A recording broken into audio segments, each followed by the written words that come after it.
The migration amendment bill will dominate. Let's get some more reaction to where the political debate is at. The Assistant Defence Minister joins me, Matt Thistlethwaite. The ministers look like they're really under the pump right now. Obviously, a lot of it came from the High Court's decisions and the court rulings, but right now, politically, are they botching it? No, this is an important reform that the Labor government believes should be progressed. We've slowly discovered in the immigration portfolio that the former government, and Peter Dutton was one of the ministers, talked a tough game, but didn't deliver.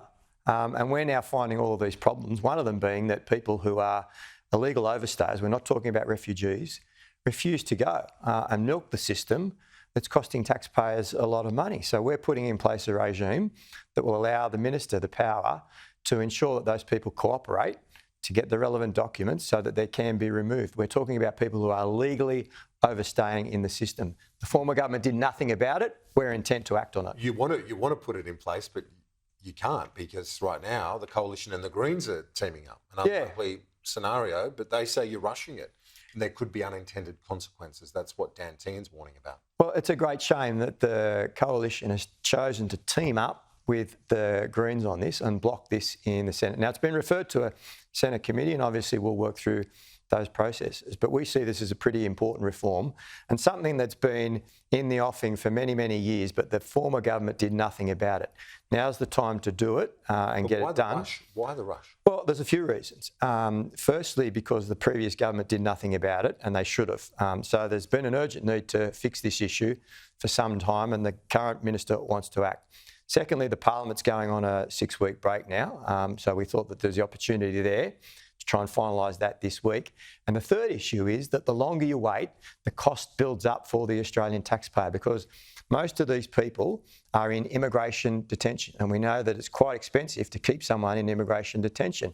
So we want to get this regime in place as quickly as possible so that we can put in place those measures and people are forced to cooperate and get the relevant documents so that they can be deported. Do you take the Coalition at their word that they're worried about the unintended consequences? You seem to have a dig that they're teaming up with the Greens. Do you think they're just trying to stymie the government? Well, that this is politics at play. Is that your read on it? The shadow ministers received several briefings about their concerns and their issues from the relevant ministers this week. We don't believe that there will be unintended consequences because this issue has been around for a long time and it needs to be resolved. We're talking about a very sensible regime that allows the minister to designate someone to cooperate on their deportation when they're an illegal overstayer, and the minister the power to designate certain countries that we won't accept visa applications from those countries when they're refusing to take people back who've been illegal overstayers. It's a pretty simple amendment that we're after that will work. Senator Jacinta Nampijinpa-Price gave a really passionate speech to the Senate a few moments ago. She was sitting where you are about an hour ago on this program saying that the ADF should be called in to Alice Springs to try and restore some law and order, that traditional or cultural payback is at play in this crime spree that we're seeing in the Alice. Is the government open to sending the army to try and calm things down? Well, it's not the Army's role.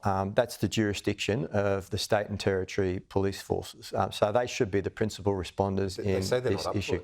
Well, they've got the police association. I understand that. We know that it's a serious issue, and that's why the government's putting in place measures to try and reduce that crime over a period of time. And the measures concentrate on 3 areas: on housing, on training and education, and on employment. And you saw in our response to the Closing the Gap strategy, big investments in those areas, particularly in improving housing and training and education. They all have merit, absolutely, but this is an immediate crisis. Yeah, it's a serious crisis, and Marion Scrimshaw is certainly working with the relevant ministers on the issue, but it's the principal responsibility of the state and territory police forces. Let's hope something happens to try and calm that down. The situation is devastating. Matt Thistlethwaite, thanks, appreciate it. Thanks, Kieran.